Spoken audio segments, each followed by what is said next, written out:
Après les Lions indoptables, c'est au tour des Lions de l'Atlas de battre cette équipe de Seleção, le Brésil. Je vais me dire que ce n'est plus une équipe de Seleção, ça c'est une équipe de... Bon, je n'ai pas envie de les clasher. Salut les amis, j'espère que vous allez bien, moi ça va. Dans cette vidéo, on va parler de la victoire époustouflante. On va parler de la victoire éclatante de cette équipe de Maroc qui nous a encore prouvé une fois de plus comme quoi ils ont le niveau, ils ont le talent pour battre des grandes équipes, soit grande équipe là. Maintenant, le Maroc, ce n'est plus une petite équipe. Le Maroc, c'est le sommet en fait. C'est le sommet. Que tu sois jaloux, que tu ne veuilles pas l'équipe de Maroc, que tu ne sois pas pour eux. Mais quand tu regardes un match de Maroc, tu te dis, mais il y a tout dedans en fait. Il y a l'art du football. Ils jouent, ils se comprennent dans le jeu. Ils savent où est-ce que je dois donner la passe. En plus, ce que j'aime bien avec cette équipe de Maroc, ce n'est pas seulement les buts, hein, ce n'est pas seulement les victoires. Non, mais c'est la façon dont ils se comprennent dans le jeu en fait. Ils n'ont pas peur des autres équipes. Même sur les feuilles de match, on va peut-être dire que non, le Maroc contre le Brésil quand même, tu vois. Bon, maintenant le Brésil, ce n'est plus une grande équipe pour moi. Ce qu'ils ont fait en Coupe du Monde, on a déjà vu. Il y avait Neymar et tout. C'est là on se rend compte encore une fois de plus que cette équipe de Brésil, ça commence à chuter. Ce n'est plus comme le temps de Ronaldo, tu vois, Ronaldinho, Pelé, etc., etc. Mais cette équipe de Brésil, si je dois donner une qualification pour nul, franchement parlant, comment est-ce qu'avec tous les bons joueurs qu'ils ont, Casemiro, Paqueta, tu vois, Anthony, Vinicius, Rodrigo, mais... il chute contre Cameroun. Moi, je pensais que non, c'est parce qu'il n'y avait pas Neymar, il n'y avait pas Casemiro, je ne sais qui. Mais contre Maroc aujourd'hui, on a vu encore une fois de plus que le Brésil a un sacré problème. Moi, je ne suis plus pour le Brésil, je vous le dis clairement. Les amis, comme je sais bien dit, ce que moi j'aime bien avec cette équipe de Maroc, en fait, c'est leur façon de jeu, c'est surtout le collectif. Ce n'est pas une équipe en fait où tu vas te dire que non, sur les individualités qu'ils font des grandes choses incroyables.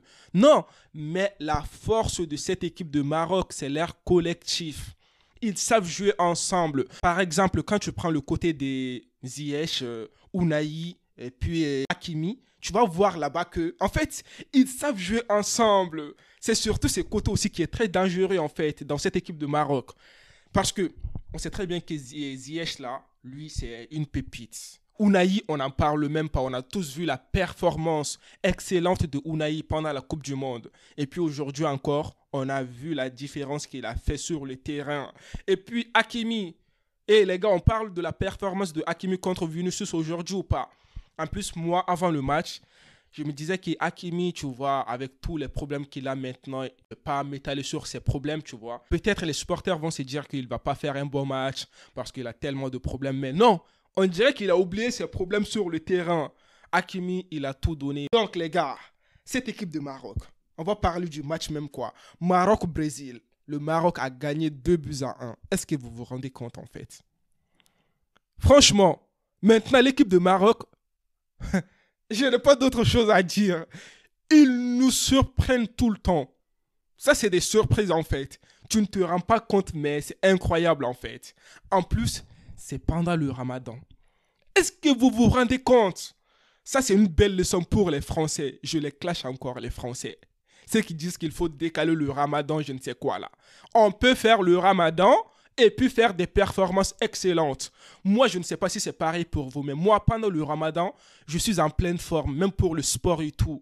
Quand je fais du sport pendant le Ramadan, tu vois, je ne sais pas pourquoi, mais le corps est en bonne santé en fait. Le Ramadan, c'est une thérapie aussi. En plus du côté spirituel et tout, mais c'est une thérapie pour le corps. Parce que tu ne vas pas manger tout le temps. Donc, du coup, tu as mis ton corps en repos. Tu lui as donné les trucs nécessaires. Parce que trop manger, ce n'est pas bien. Donc, ceux qui disent que, ouais, tu peux pas faire le Ramadan et puis, voilà, faire une belle prestation. Vous avez vu cette équipe de Maroc? C'est des musulmans, hein, pour information. Ben, ils ont gagné contre le Brésil qui n'a pas fait le Ramadan. Ben oui, le Brésil a mangé toute la journée. Mais l'équipe de Maroc n'a pas mangé la journée. Est-ce que vous vous rendez compte? Est-ce que vous vous rendez compte? Il faut qu'on parle de ce sujet. Il faut qu'on brise les tabous. Donc, hey, tu peux faire le Ramadan et montrer une belle performance. L'équipe de Maroc, impeccable. impeccable. On en parle de Amrabat.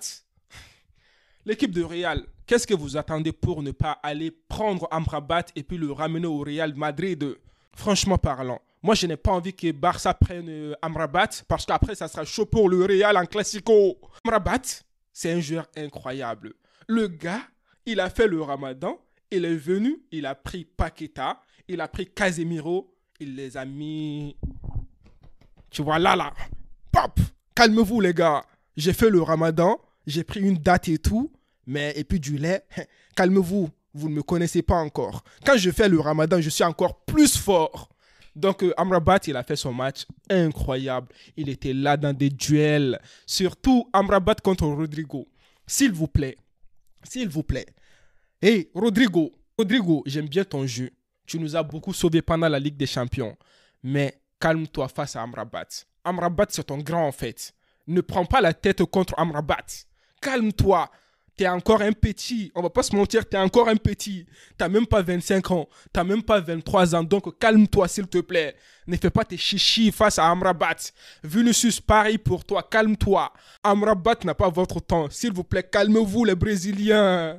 Ne faites pas la guerre. Ce n'est pas sur le terrain qu'on doit se battre en fait. Si vous devez vous battre et tout, c'est sur les duels et tout, quand tu tacles et tout, quand tu fais des trucs et tout, tu vois. Mais venir te battre comme ça, on ne veut pas ça. Et puis aussi les amis, il ne faut pas oublier que ce match, c'était un match amical.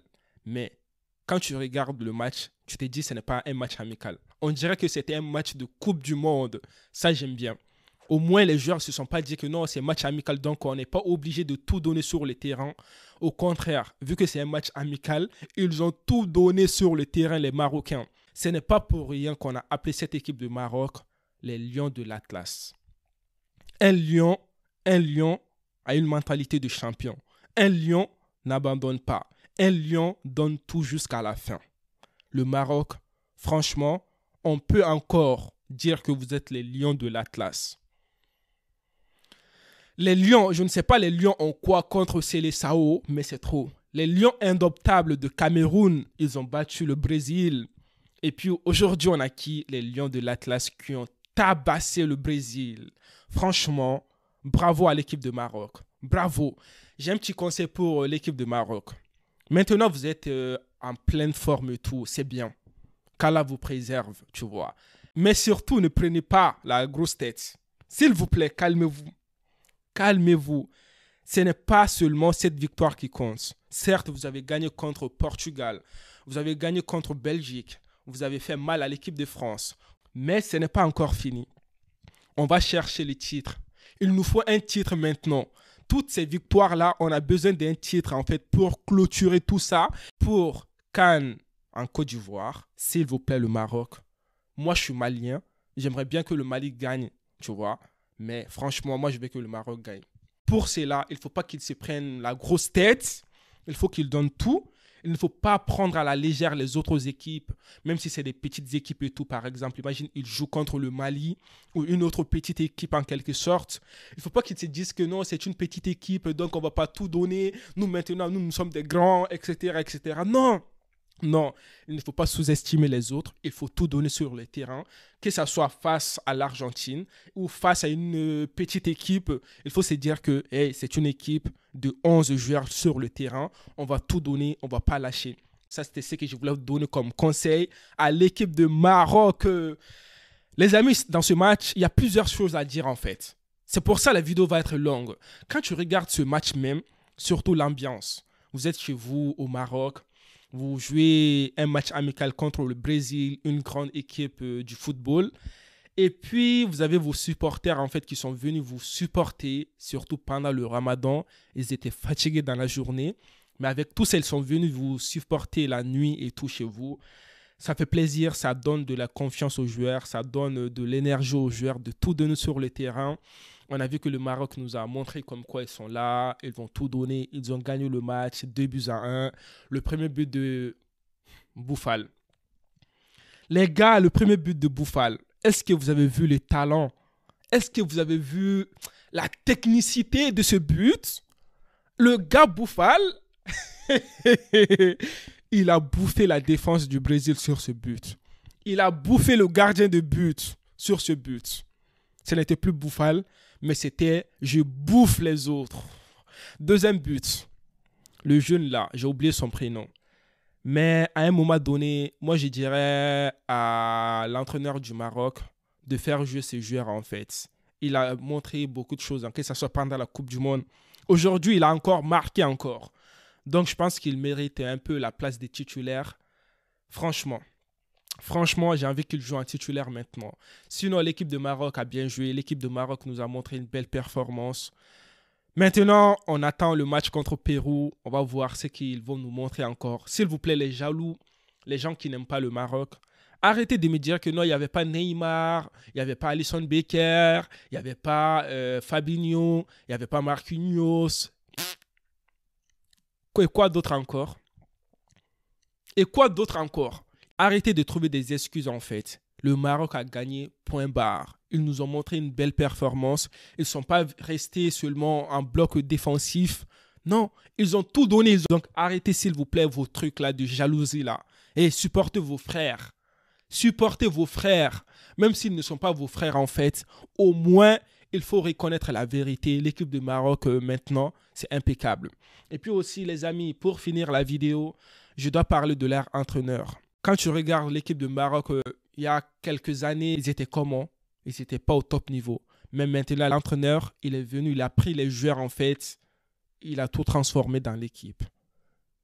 Parfois, on voit seulement les joueurs, on se dit non, ils font des trucs incroyables. Mais il ne faut pas oublier, il y a quelqu'un derrière en fait, leur entraîneur. Donc franchement, Walid, franchement bravo, merci beaucoup à toi.